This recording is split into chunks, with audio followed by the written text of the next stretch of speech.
Chapter 3. Kill or be killed. Cush started to speak, but noticed Mama Leanne looking up the road.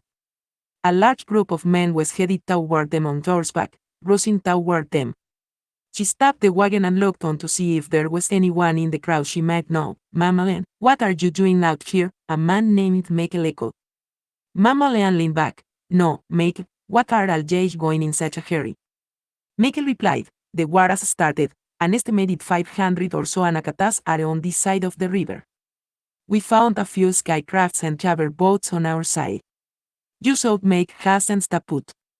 The Anacatas are trying to take back the Mississippi Bridge, and a few are trying to flank us on both seas. We're posting up every mail from Lake Providence to as far south as Newelton. Supplies are being sold from Lake Village to St. Joseph. Mama Leanne, we are going to need you. Mama Leanne interrupted. Say no more as Michael turned his horse around. If you see anything, I mean anything, in the sky, shoot it down and send the word out to everyone. Mama Leanne shook her head. Oh, okay, son, you take it easy, and be careful out there, yeah. Here. Michael slapped his horse on its backside, yes, ma'am, and rushed to catch up with his men. War, battles, conflicts, whatever you want to call them, they are so meaningless at times, battle during history, we have had to fight for something, I guess. Mama Leanne paused, but if it wasn't for war, I wouldn't be here in this beautiful place. My first husband sent us here hoping to go to Arizona eventually, some went, and some didn't. My husband was sent along with the elderly and children under 15 before the Great War. We loved it here so much that a few of us just started when it was time to return. There is so much you want to tell you but I can't, until you are enlightened. Cush said, your first husband. Mama Leanne paused. I tell you that story when you get enlightened. Anyhow, in this county and all over this globe, we as a race of people had to fight for our freedom for a long time, but we stood tall. Mentally, physically and spiritually, we have overcome great adversities. Our family had to deal with genocide, and endured the horrifying wars of enslavement on this continent. We were sexually exploited and abused by our. She held her fingers, gesturing quotations, with masters, or people had to fight, like Sauditu of Ethiopia, who helped abolish slavery, and the fearless giants Antewa, who led the Shanti War against the British.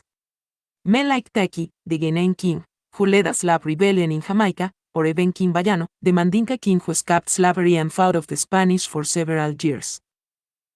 Shaking her head in disbelief, Mama Leanne sat there in silence. Mama Leanne felt something in her spirit, and turned to Cush, but Alice you chill. Cush, in deep thought, hesitated for a second before saying, I don't know.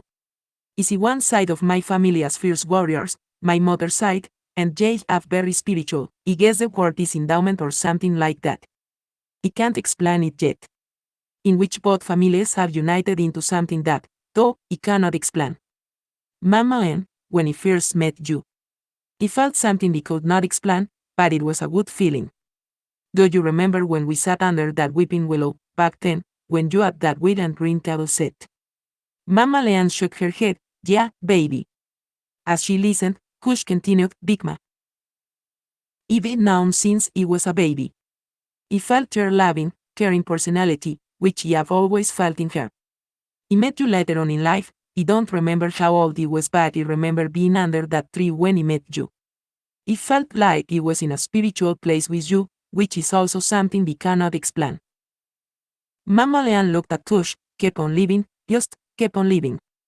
I tell you these stories and little tidbits, to learn from them, and understand where you come from. We all do, it's part of what a family does. Remember when I told you about the old countries and how they kept up with their family tree and ancestry? Well, we, as a people, did not care who we were, because it was stolen from us. Hidden from us. Why was it hidden? I believe it was for us to find it, so we could appreciate it. Because we had a purpose, a prophecy in our bloodline, that thus we were special and to respect the gift given to us. The deceiver achieved it from us, but we had to recognize it for Sabbath to finish his work. Our prayer in ourselves had to be respected and revered. Your two families knew each other before the exodus from Arizona, but my son and your uncle became the best friends as the years passed. They used to call them two brothers from different mothers. And then your mother and father married. That's when we became one with you and your brother and sister. Sabbath testing it, and it is, period. Now say it with me, keep on living. Cush loved that. Mama and they both said. Keep on living, then Mama Len said, as you get older, it'll make sense. Mama Leanne and Cush continued north on Highway 65 for half a mile before Mama Leanne shouted, "Oh Lord, I forgot that kick." Grabbing an instrument and placing it in her ear, she tapped it a few times, and seconds later, it beeped. "Bali, Bali, you there?" Bali replied, "Yes, Cacaoya, go ahead." Mama Leanne replied, "This Mississippi teen is getting worse. Take all the meats from MCCAL that are already packaged and get them ready to go to all my locations along Highway 17. Don't, repeat, do not go past Highway 4. Whatever you have ready, start sending them out first thing in the morning. Start at Lake Village on one end and start at Waterproof on the other." Bali came back on the radio saying, "There are men here asking." Mama Leanne interrupted, "Them whatever they need, I try to get back, before nightfall. I got to take care of my business in Lake Providence before I head back." Bali replied, "Over and out." Cush looked at Mama Leanne in amusement and pride. "You got electronic devices too." Mama Leanne said, "Some of us do, and some of us don't. I rarely use them, but I kept them handy, like in situations like this. If I had it, they would have to have waited until I got back, or I would have had to turn around, but this is important that I have to do, to me anyways." Mama Leanne grabs the reins, slaps against the horses' backs, and shouts, "Giddy up." Ha! Racing down the highway, they raced toward Lake Providence. They arrived at Cane Ridge Road until it's dead end and walked through a wooded area about a quarter of a mile to a small house, just north of Round Lake, Donatella. Mama Leanne shouted, "Cacaoya? Baby, I was about to shoot you. What are you doing out here in all this confusion? Was that you got there with ya?" It was Mama Leanne's sister-in-law, Pap Joy's sister. "It's Cush, baby, and your eyes are gone too. Where are your spectacles?" Mama Leanne said. "Cush? I ain't seen him since that boy was a baby. Come here, chill, let your great aunt take a look at ya." Cush walked up to Donatella, yellow. "How are you?" Mama Leanne politely interrupted, "Baby, I meant to stop for a spell, but they don't got this thing going on, and I got to rush back home. Tell your grandchildren to help unload the wagon so we can get back home." Donatella shouted, "Bella! Drew, just go get the rest of Jay, and get the stuff of Auntie Leanne's wagon." 17 children bolted out the door, rushing past Mama Leanne. "Hey, Auntie Leanne," they said as they passed her. Mama Leanne shouted as they all vanished into the woods, "All that stuff is Jay, so be careful with those eggs." Donatella looked at Mama Leanne, "Thanks for the food and stuff, we son of needed it. Jay come on in that wagon will be unloaded in 2.3 seconds. We can talk for a spell before Jay head out." Mama Leanne looked at Cush and smiled, "Go see your little girlfriend and be back within the hour." "Here." Mama Leanne throws Cush an old samurai she had strapped around her back. "You be careful, ya here." They rushed to the wagon, and unhitched one of the horses from the wagon. When he reached Highway 596, he felt someone was watching him. The feeling got stronger as he headed south on the road. He stopped the horse and got off. 6 men walked out of the bushes. They were not Bacatilians by their clothing and had on rubber-like outfits, and each had a stitch of their own. Cush looked back and saw 2 more men behind him. He took the samurai from around his neck and gripped the sword tightly as he stood in his stance. At that moment, Jael appeared but took a seat on a nearby log. One of the men tried to grab Cush, but directed the sword in such a manner it cut the man's hand off. While flipping, it quickly turned, severing the other man's head. As the first man stood there screaming in pain, Cush simultaneously kicked him while slicing his throat just inches from taking off his head. Covered in blood, Cush took the samurai and slashed it in the air as the blood from the 2 men was forced from the blade. "What the fuck is this shit, a child?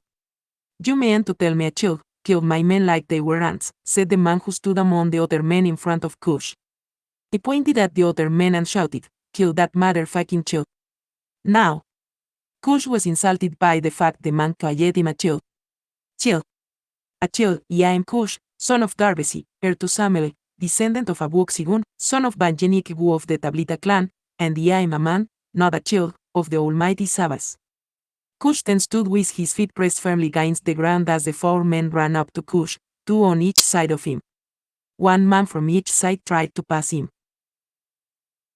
So they could surround him, but Cush quickly stopped them. Kicking 1 man in the face, he turned and Moy kicked the other in the groin.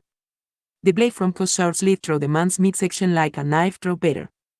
The man grabs his intestines as he went into shock, while Cush decapitated the man he kicked in the groin. The other 2 men pulled out some kind of weapon from their person.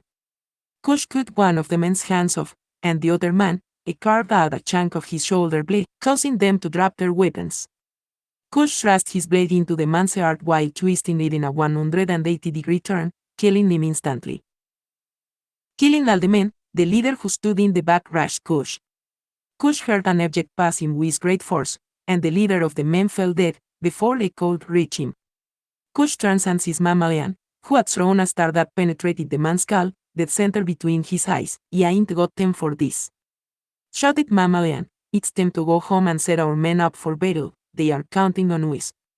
Cush shockingly asked, "How did you know?" Mammalian said, "I felt them. I'm drawn to your light, like a moth to a flame. It is time for your enlightenment, however, true enlightenment is up to you." Cush approached Yael. "Why is it you did not help me?"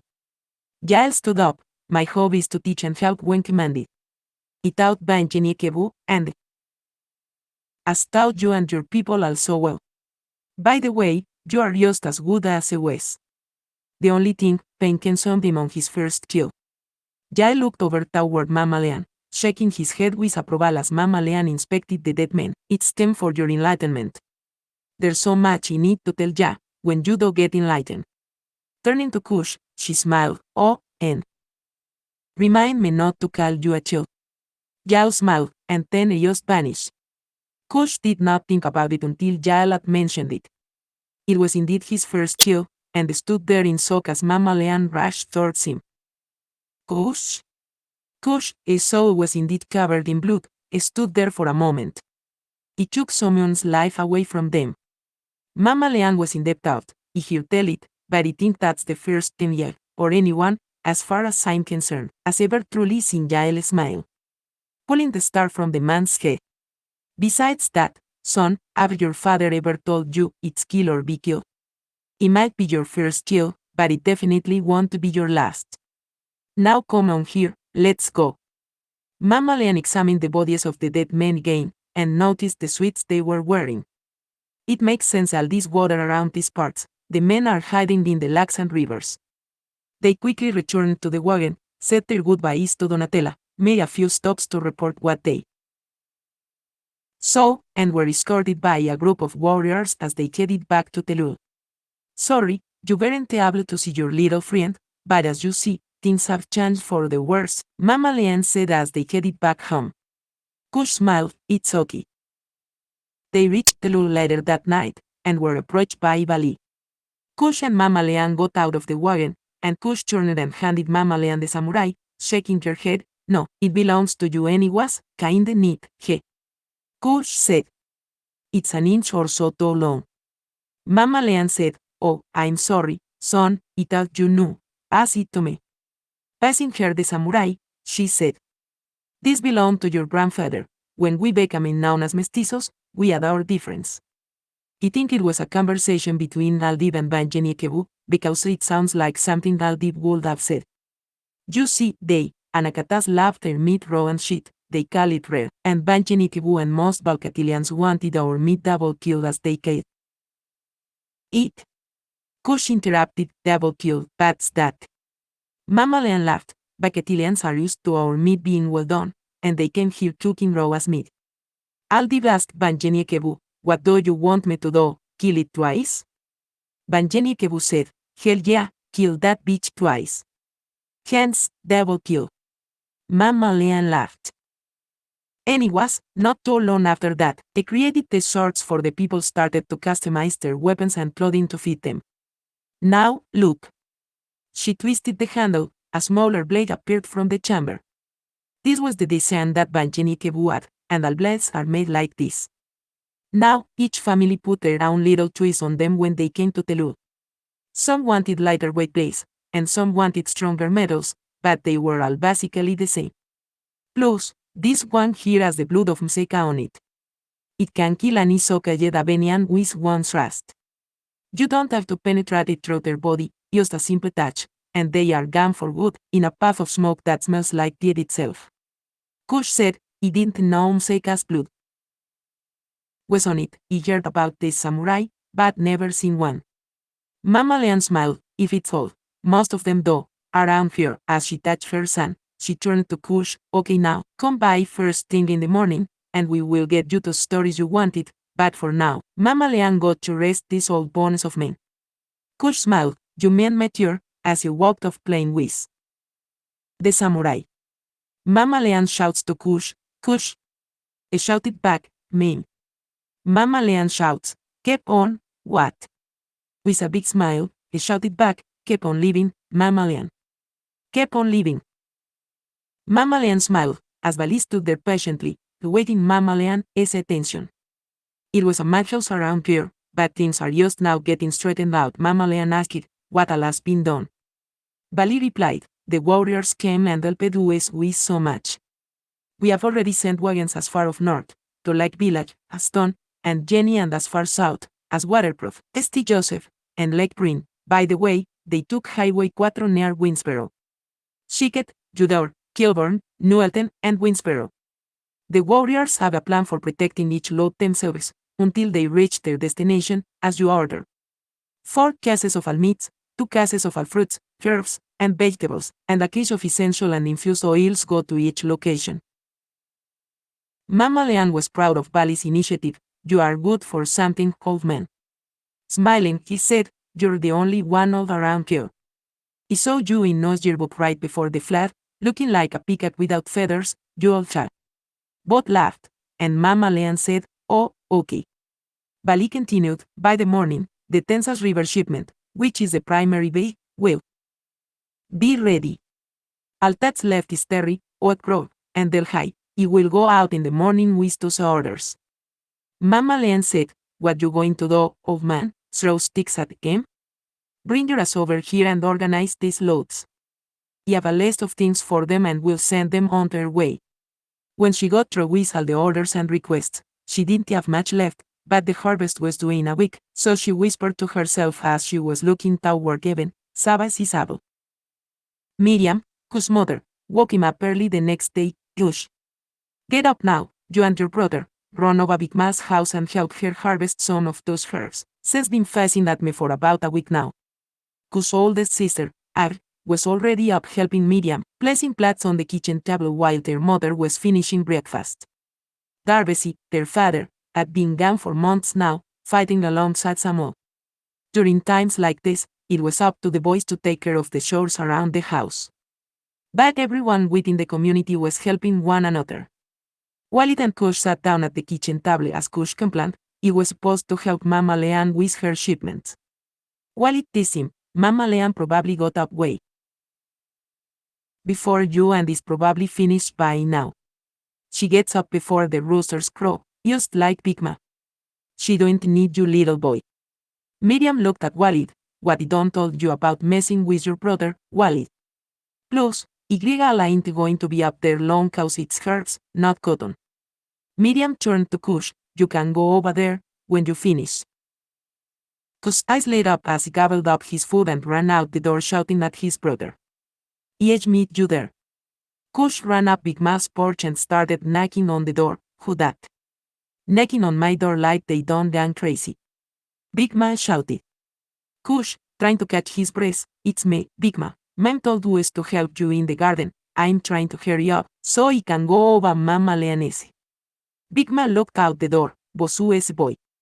Cush smiled, he left Walid pain, who was still eating. Mama Leanne smiled, okay, good, I need to take some of my herbs over there. You can do that for me. Come on in, I got to put my jelly on my jelly cakes. 'Cause mouth became watery. Can I have a piece? Big Ma smiling, after you take care of my garden, if just been cutting off the flowers, before they flower anyways. Never let your herbs flower until the end of the season so you can grow more. The seeds are in the flowers and if you don't let them flower, they don't taste the same. Some of them anyways. They talked for a bit, before Walid came to the door. Gan and let your brother in. Walid went straight into the kitchen. Morning, Big Ma. Jelly cake. As he reached for a piece of jelly cake, Big Ma slapped his hands. Get your greedy butt out here. Those ain't for you. Cush laughed as Walid rubbed his hand from the pain. Big Ma, he just wanted something sweet after breakfast. Big Ma was refilling the sugar jar and placing it on the counter when she smiled. You ask boy, everything, ain't the foya jam. You know, it's because of this here sugar, Louisiana became a part of the United States. Walid said, he thought it was the low price for the land. Cush said, no, it was more than that. France built a lot of colonies in the Americas, trying to get rid of Europe's taste for it along with indigo and other commodities from St. Domingo, before we knew it as Haiti, which was the sugar capital of the world. They controlled 40% of Britain and France's sugar and 60% of its coffee, which was the main and only reason for their brutal slave trade. Cush leaned against the kitchen sink. Slavery life expectancy was short and miserable. They died from two things, and neither one was healthy. Yellow fever, and their brutal treatment. Their population turned over every 20 years. Just like in America, their slaves were the bottom rank of society and were simply expendable commodities. Big Ma interrupted. They were not allowed to vote, until some free blacks began organizing, and the French government granted them that right. But they refused to recognize their laws, causing violence and revolt. The slaves killed their masters and occupied and burned their plantations. France eventually abolished slavery. Under Toussaint Louverture, slaves took over the entire island of Hispaniola, including St. Domingo and its neighbor Santo Domingo. Cush politely interrupted, yeah, but Napoleon couldn't stand the idea of the island being controlled by former slaves. He pleaded to take the island back and reinstate slavery, but failed. Napoleon realized his dream of a French empire in the Americas might be done.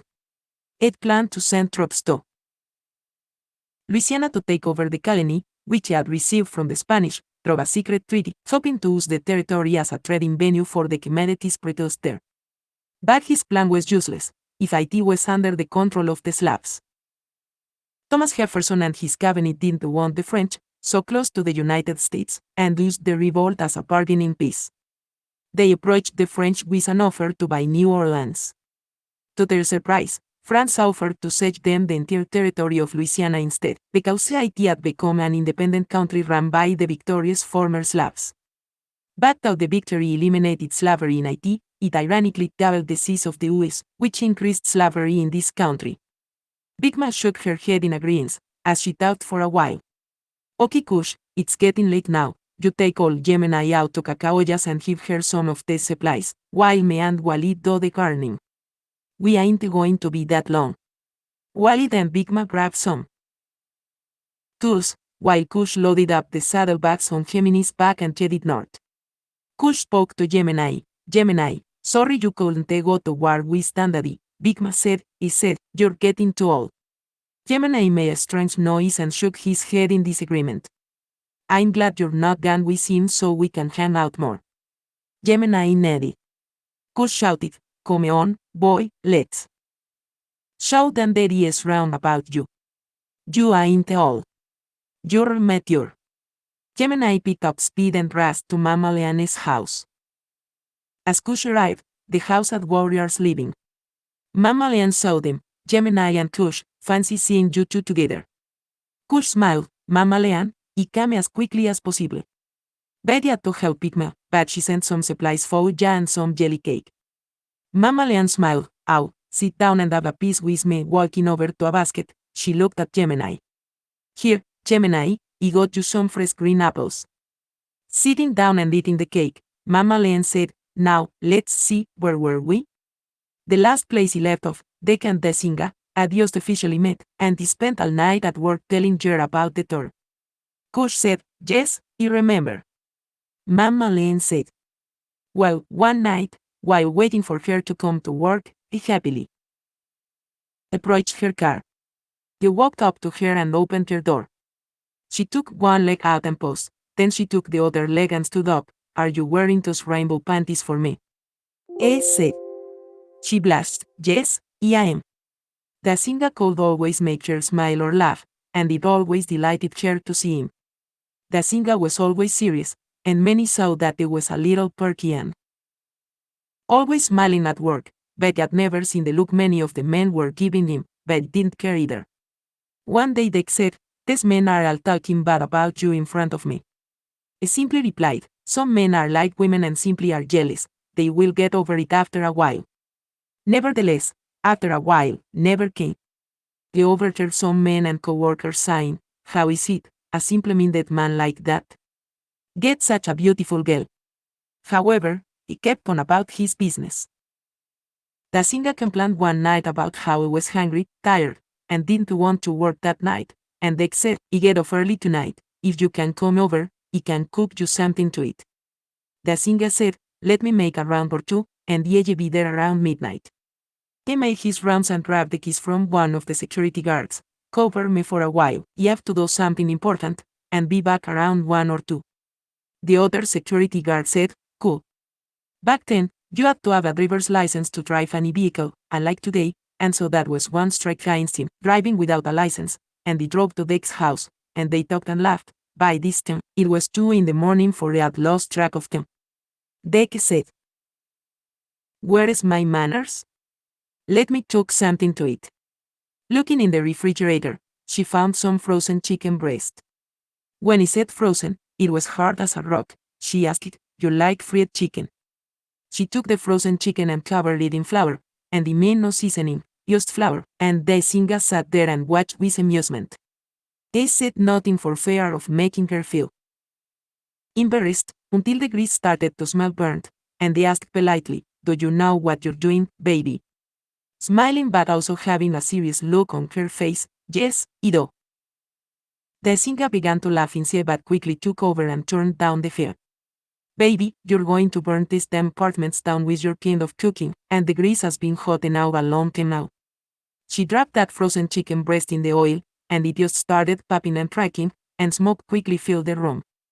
The singer opened the door to the apartment as the smoke detector went off. He took it down and saw that it embarrassed her because the chicken was black as midnight and raw in the middle. The singer, trying to make her feel a little better, one thing I know, you like me, as much as I like you, but ain't no way in hell I'm going to eat that shit. What is that kid, blackened chicken? They laughed as the smoke cleared the room, and De'Que said, why didn't you stop me, if you knew I was doing it wrong? I smiled, I did. Kind of, I asked you, did you know what you were doing? You're from the islands and I thought that maybe, just maybe, you guys had a secret recipe. She looked at him, okay, no, I didn't.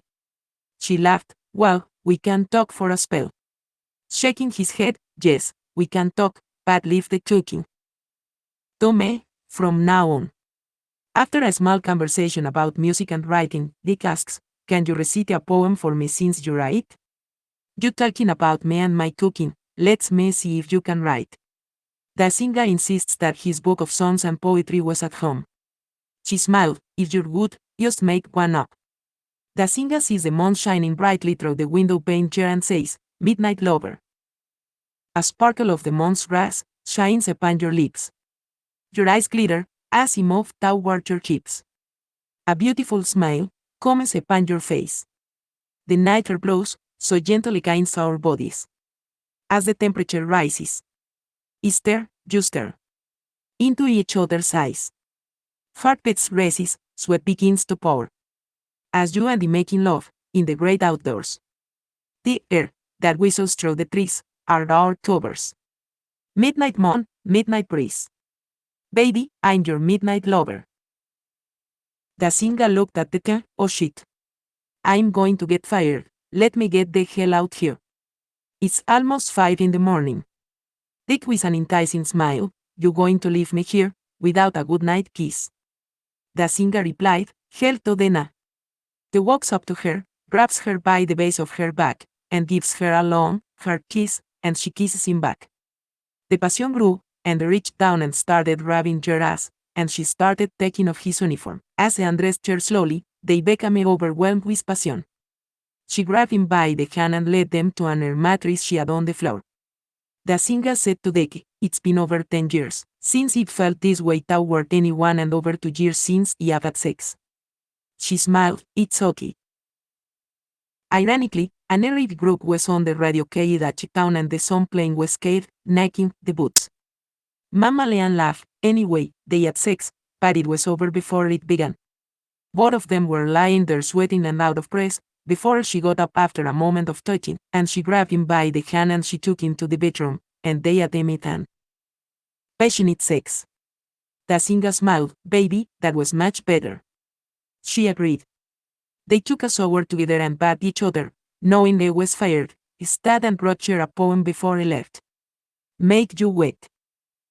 Close your eyes, visualize with your mind, frozen in time. A mood that captures your innermost feelings, your innermost mind. Picture this, walking out of the shower with water dripping from your body. A hot shower that you and the just finished. It takes your body, still dripping wet with water. With hot baby oil, massage your body from head to toe. Hearing you say, "I can't take no more." Nevertheless, y continue. Slowly, start with the feet. Massaging your back, yes, a feeling comes over us as being complete. "Baby, how does that feel?" "Baby, the feeling you are feeling is real." Grabbing my hands together, to create a soft, gentle lead. I close in on your innermost sighs. As my hands reach toward your precious jewel, a hard stiff erection comes over me. But I must continue with my display, cause the best part of love-making is foreplay. Slowly. Gently. Smoothly. Work my way to your sweet stomach. Tend to your beautiful breast. Must confess, I'm doing my best. I massage until my stiff hard erection begins to throb. The sensation caused me to kiss your nipples until they stand to attention. Until they, too, are rock as hard. First the left, then the right. I then dim the lights as we continue our flight. Hearing you moan as I groan. As we make love. Being alone, a tear falls from your eyes, then I realize it is time for your surprise. Slowly. I slip my fingers around your precious jewels before I grab a mouthful as I lick around. Until a pearl is found, and I hear you make a joyous sound. Softly, I feel your juices meeting with mine. However, it is not yet time. Grabbing your clit with my tongue. I hear you say, "Oh, baby, this is fun." I know now. I didn't do anything wrong. Matter of fact, I hear you singing a lovely song. I asked you the title. You said, you reply, that it was for me, entitled My Ajani. That is me, as you can see. So, I take my stiff hard direction, rubbing it gently against your sides. I move into your gentle insides, your precious jewels. Feel good to me. Circular motion, forward, and then gently back. As I caress your hair, your neck, your ass. Seconds pass, 10 minutes, even hours. As we are captivated by our emotions, feelings of love. I take your hands in mine. Kissing, hugging, loving. Until the climate reaches its peak. For both of us, heartbeat racing as we lose control. You grab me, with a tight hold. Water runs down our bodies in the form of sweat. I didn't mean to make you come, didn't mean to make you moan. I only just wanted to make you sweat. I only wanted to make you wet. The singer knew it was late, and the shift had long been over, and like he said, he knew it was fired. But it took a week or so, but he didn't fight it, because he left his post and drove the company vehicle without proper licenses. The singer knew that work in his field was more than plentiful, and they just looked for another job. Meanwhile, one day, they came to the bread and breakfast tent. Said she was just visiting a college friend who lived around the corner and wanted to come by. She felt sorry about him being fired. She pulled up in a white Pontiac Fiero, and the singer met her at the door. Hi, beautiful blessing, she said, hi. Dazinga was curious, who do you know on this side of town? She said, an old college friend and my boyfriend. Dazinga's heart sank deep within his chest, and then it was filled with anger, and the feeling was apparent to De'Que. Outraged, Dazinga quickly calmed down for a minute as he observed De'Que's facial expression. I'm not the kind of guy who sares the people he love, and I'm not faint start. I know that we never once mentioned if any one of us was dating someone else, so you didn't lie to me, but this shit cuts like a knife, so when you are single again, come see me, but until then, stay the fuck away from me. Dazinga stormed back into the house and was amid for a few hours, cursing her out in his mind. A grot, never satisfied. Ladies, what is going on? Confused. About what you want. Is it so hard? So hard, to be pleased. That's why you're always on your knees. Praying for what? Something in vain, praying for a man, was perfect. What about you? Can you fit those shoes? Finding a mate was lovely and cute. Have you searched your mind? Looking for a lover, but you don't share your emotions. Looking for a husband, but you're not caring. Oh, and selfish, that's another too. What's wrong with you? Want someone to comfort you at home, but as soon as one comes along, you found yourself another. There's something wrong, always complaining. And you wonder why you're always alone. Now, I hear your words, sign smokes, and is always at home. Another says, is always gone, and gambles too much. Still another. Is too fat, and another, is too short. You're never satisfied. What do you do? Escape to another race, I see the greed in your eyes, and the look on your face. If these shoes don't fit, why bother? Cause only a hit dog, will oya. If he missed, why say shit? Forgetting about African prayer. Truly never satisfied. There is not too many of us out here. Y'all, trucks, got most of us. The player haters are killing us. Just to find love. Everything else will fall in place, find God, not religion. It will become better. That's what you say. We alive desires, hopes, and dreams. We fall short, trying to live above your means. We're never satisfied. What do we do? Escape to another race, I see the greed in your eyes. The look on your face. Forgetting about African prayer. Truly, you are never satisfied. You brought round love. I thought it was you, thought it was true. I thought about it all the day I made that fall. Yes, it was you.